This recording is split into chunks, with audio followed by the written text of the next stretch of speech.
Wait a minute! Don't leave me here! I screamed. My husband, in response, simply said, "Come back when your leg is healed." With that, he abandoned me in the mountain wilderness. Wait! Don't leave me here! I cried out again, only for my husband to smirk, give me a glance, and then turn his back to me. Without my phone, he left me stranded in the mountains. Overcome with fear, I desperately reached out for his retreating figure, knowing my hand couldn't reach him. My legs were broken, encased in plaster casts. There was no way I could catch up with him as he walked away swiftly while I was crawling on the ground. My husband cheerfully climbed into his car and drove off in a flash. My name is Jennifer, a 35-year-old office worker. My family consists of my husband, Robert, who was 3 years older than me and also works in an office. We're in our 3rd year of marriage and have no children, working together as a couple. Robert, being a traditionalist, doesn't do any housework. Not only does he not help me with chores, but he also tends to say things like, "Hey, pass me the remote. Could you make me a cup of tea? I can't find that. Bring it here." Even when the items are right in front of him. Initially, I was also working, and I told him a few times, "Hey, I work too, you know. Help me out a bit." But he just responded, "I'm the one bringing in more money. It's only natural for you to do it." When I asked him again to help, he started to respond with, "Stop nagging me," and would slam down the newspaper or a cup just to make a point. Eventually, he started to ignore my morning greetings and wouldn't even respond when I tried to engage him, so I gave up. Since then, I've been doing all the household chores by myself. I must admit, there are times when I'm exhausted from work and I wish he would help me. But I figured it's better to put up with it than to be subjected to complaints or be ignored. One day, I was on my way to work. I saw a child about to fall down the stairs at the train station. Without a second thought, I darted out in front of him, shouting, "Watch out!" and shielded the child from the fall. However, I couldn't stop myself and ended up tumbling down the stairs while holding the child. The scenery whirled around me, and I felt intense pain in my arms and back. While falling, I heard a dull snapping sound, followed by a pain so severe it was incomparable to anything I had experienced before. When I finally came to a stop, I checked the child in my arms, who seemed to be so stunned that he had forgotten to cry. Relieved that he was not seriously injured, I tried to stand up, but ended up collapsing due to the intense pain in my legs. I asked the station staff, who had come running over, to call an ambulance, and I was transported to the hospital. As expected, the result was that I had broken my leg. Upon reaching the hospital, I called Robert and explained the situation, asking him to come to the hospital. "I'm sorry for making you come. It might be a little dramatic, but I ended up having to get a cast." "Don't worry about it. Let's get you home first. Don't worry about anything here." Robert seemed genuinely worried. "What a kind husband you have," said the nurse standing by, to which Robert replied, "Well, I always help around the house." He shows off with a blatant lie. I was taken aback for a moment, thinking, what the? But didn't want to make a fuss right then and there, so I kept quiet. When we got home, Robert's attitude took a complete 180. "Hey, I'm hungry. Get me some food. Oh, and iron this shirt while you're at it." He demanded household chores of me. Being wheelchair-bound and unable to stand, I exclaimed, "What? Can't you see my condition? You said you'd take care of things while I was in the hospital." Stunned by my words, he retorted, "I only said that because you were in the hospital. Get it done, would you? You couldn't have possibly protected the kid. You're too clumsy. You can't move that quickly." It appeared that Robert didn't trust what I was saying. "That's not true. Why would you say something so cruel?" "Doesn't really matter, does it? Are you taking time off work? What about your salary?" Robert seemed more concerned about the money than my well-being. I had been told that I would receive some sort of compensation from my job for the time I was off, but it would be less than my usual salary. "You can't do household chores or bring in a salary. You're really useless," he criticized. As I was too stunned to respond, Robert plunked down on the sofa and grumbled loudly. Why on earth did I marry such a woman? Why would you say something like that? It's not like I wanted to be in this condition. Enough with your yammering. If you have the energy to whine so much, start taking care of things around the house. You're capable of doing that, aren't you? Without even making eye contact, Robert yelled at me. I felt a sense of darkness overcoming me and blurted out, "That's enough. If you're going to be like that, I'm going back to my parents' house." Robert seemed more than ready for this. "All right then, I'll drive you there," he chirped as he went to grab the car keys. I packed only the bare essentials in a bag, using my crutches to get around. Robert didn't even bother to help me into the car with my crutches, instead complaining, "Hey, what's the holdup? Get in already!" He carelessly tossed my bag into the car, clearly irritated. My parents' home was a 2-hour drive across the mountains from where we lived. I felt a bit suspicious that Robert was willing to drive me all the way there, but I had no choice but to rely on him at the moment. Robert remained irritated, clicking his tongue every time we hit a red light. I figured I could just think about what to do next after I got to my parents' home. While lost in these thoughts, the car gradually left the city behind and started entering the mountainous area. Before long, there were only a few streetlights and hardly any houses around us, with nothing but the straight road stretching ahead. Robert's irritated demeanor didn't change, and all I could think about was getting to my parents' home as soon as possible. Suddenly, the car came to a stop. "Wait, what's wrong? Did we run out of gas?" Surprised, I turned to ask Robert, only to be yelled at. "Get out of the car here!" "Huh? Here? Why? I can't be stranded out here." "Shut up! Don't come back until you're walking again." Never in my wildest dreams did I imagine this scenario. Despite my desperate attempts to hold onto the seatbelt and the door, Robert forcefully shoved me out of the car. As I shouted, begging him not to leave me, he simply smirked, got back in the car, and left.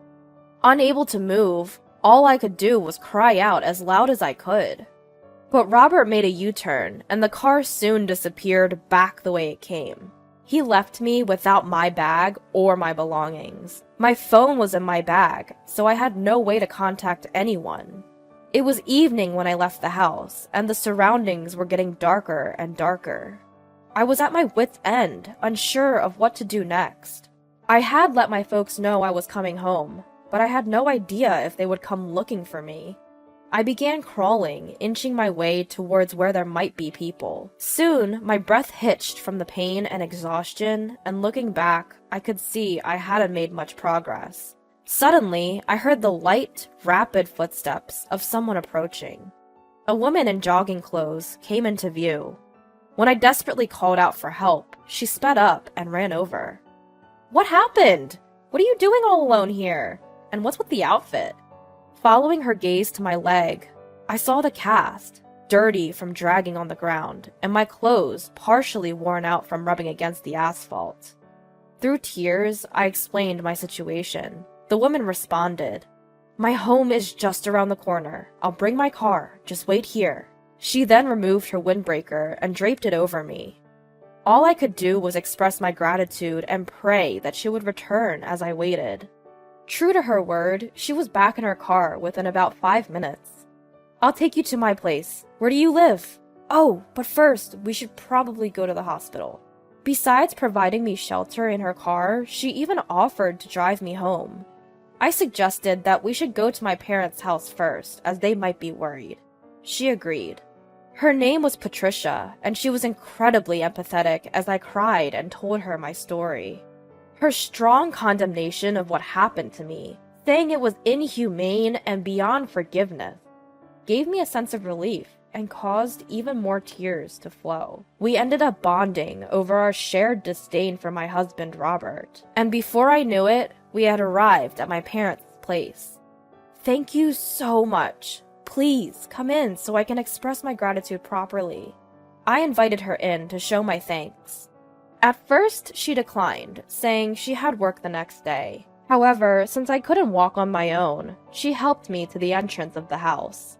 My mother, who had come out to greet us, repeatedly thanked Patricia, eventually persuading her to come inside. Once inside, my parents and I thanked Patricia profusely. I then explained to my parents why I had returned and how Patricia had helped me. What a jerk! You should divorce him right away. Anyways, you can stay here until your leg is healed. My father was angry and suggested divorce. You should get some rest first. My mother, also worried, suggested. But I had something I needed to do. I'll call Robert. I decided to use the home phone to contact Robert. My parents were standing by my side. You're home already? Come back as soon as you're healed. Who do you think will take care of the house without you? Robert showed no signs of remorse. Because I had put the call on speakerphone, my parents could hear everything. Upon hearing Robert's words, they were furious. What the hell is he saying? He's got a lot of nerve. My father was yelling into the phone, his voice loud and full of fury. My mother, too, wearing a stern expression. Even though his words must have reached the other end of the line, Robert was ignoring him, repeating demands that I should get back to housework once healed. Impossible. I can't be with you anymore. Let's get a divorce. Robert heaved a deep sigh, saying, Why does it have to come to this? As if it was all my fault. I let out an equally weary sigh, quickly hung up the phone. Behind me, my parents were seething at Robert's audacious attitude, and it took quite some time to calm them down. The following day, our house phone was ringing persistently. It wasn't the type to display who was calling, but I had a hunch it was probably Robert. I kept ignoring it, but the calls just wouldn't stop. It occurred to me that maybe it really could be someone else, since it was during Robert's work hours. And when I picked up, Robert's frantic voice pierced through the phone. Finally! Hey, why did you ignore me? Never mind that. Help me out. I'm about to get fired. Robert didn't even check if it was me who picked up, and just started complaining about his imminent firing. Oh, really? And what do you want me to do about it? Your job is none of my business. His pleading voice came through the phone, but I just ignored it and put the receiver down. If he's getting fired, serves him right, I thought. Turns out Patricia was Robert's mistress. As she heard my story in the car, she began to suspect that Robert was eerily similar to her boyfriend. And when I phoned Robert about the divorce, Patricia was certain upon hearing his voice. When she asked for a picture and I showed her, she broke down, collapsing onto her knees. I, too, was in the dark about Robert's infidelity. I was completely put at ease by Robert, who had no business trips, no working on his days off. I was furious for being neglected and cheated on. But Patricia's rage far surpassed my expectations. According to Patricia, she had met Robert at her workplace. Her workplace was a subsidiary of Robert's company. She was working part-time there when she encountered Robert, who was visiting on business. Robert began to visit her and wanted to establish a personal relationship. After hearing from colleagues that Robert was divorced, he himself also explained to her about his divorce history. Patricia, drawn by his seemingly sincere character, started dating him under the premise of future marriage as suggested by Robert. But his true nature was a man who not only lied about being married, but abandoned his injured wife in the wilderness. Patricia, enraged at herself for being fooled by such a man, wore a chillingly scary smile. Her revenge probably led to Robert's dismissal. After I hung up on Robert, Patricia called me. He's in a real mess. My uncle got furious about this and fired him. The uncle Patricia was referring to was the president of Robert's company. It turns out the president and Patricia are uncle and niece. Patricia, who has health issues and finds it difficult to work long hours, started working part-time at her uncle's subsidiary, which is close to her home. She told me she was jogging in the mountains that day as a way to build strength and save money she would have spent on gym memberships. Apparently, the CEO doesn't have any children of his own, and seems to have doted heavily on his niece, Patricia. Patricia, however, didn't want it known that she had such a connection, as they worked in different places and had different surnames, and thus, she never mentioned it to Robert. That's probably why he didn't know. But be careful. she warned. According to my uncle, Robert was saying a lot of inappropriate things. I suspect he'll be heading to your place again. Just as Patricia had said over the phone, Robert showed up at my parents' house that night. Perhaps because he got no response to his calls. He knocked loudly on the front door, screaming at the top of his lungs. "You got me fired from my job! You come too! Explain everything to the boss and apologize!" According to Robert, he was fired because I supposedly instigated Patricia. He seemed to think that the boss misunderstood because I exaggeratedly told Patricia about his affair after I found out. It occurred to me then, this is what Patricia meant by inappropriate. But my father had already opened the front door. "Misunderstanding my foot?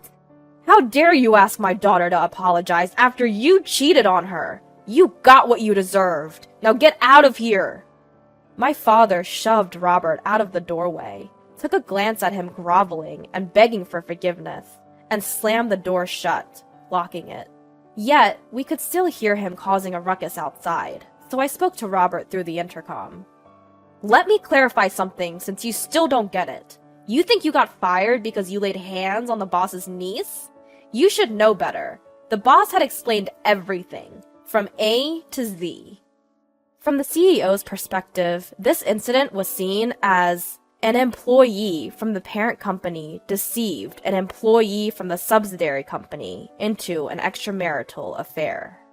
Moreover, because he was dealing with a part-time employee who was in a weaker position than a regular employee, it wasn't just a simple affair, as Robert put it.